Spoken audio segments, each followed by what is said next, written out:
And joining me now, NBC News correspondent Josh Lederman live from Poland. Josh, you've been reporting on this development that Russia has asked China for military equipment.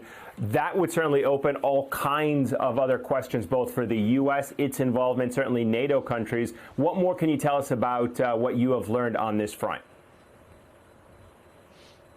Well, from the very beginning of this conflict, Eamon, the U.S. has been concerned that if anyone was going to throw a lifeline to President Putin, it was going to be China, both in terms of the military aspect and also the economic aspect. We've seen the Russians and the Chinese grow closer to each other in the last several weeks. And in fact, some U.S. officials have said on the record that they believe that President Putin told the Chinese leader, President Xi, in advance about his plans to invade Ukraine, something that the Chinese have disputed.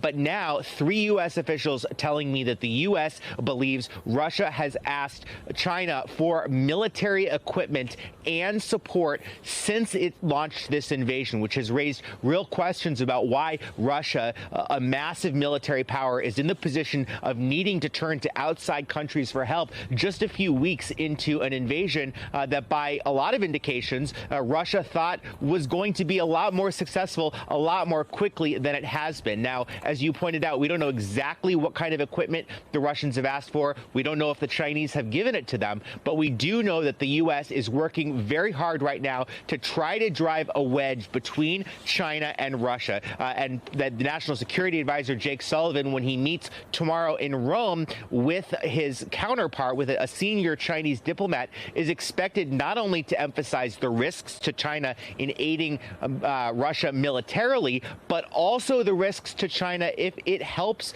Russia evade sanctions or absorb the blow by sanctions, essentially give economic assistance that could help Russia more effectively withstand the massive economic penalties that the West has been imposing on Russia for its invasion in Ukraine. One of the arguments he's expected to make is that, look, China talks a big game about respecting territorial sovereignty and integrity and how they don't want other people telling them how to do their business.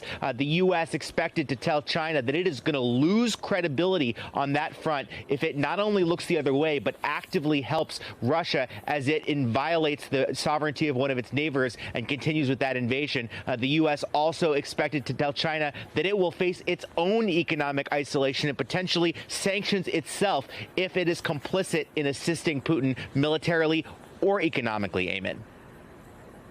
All right, NBC's Josh Lederman live in Poland with some significant reporting this evening. Josh, thank you so much, my friend.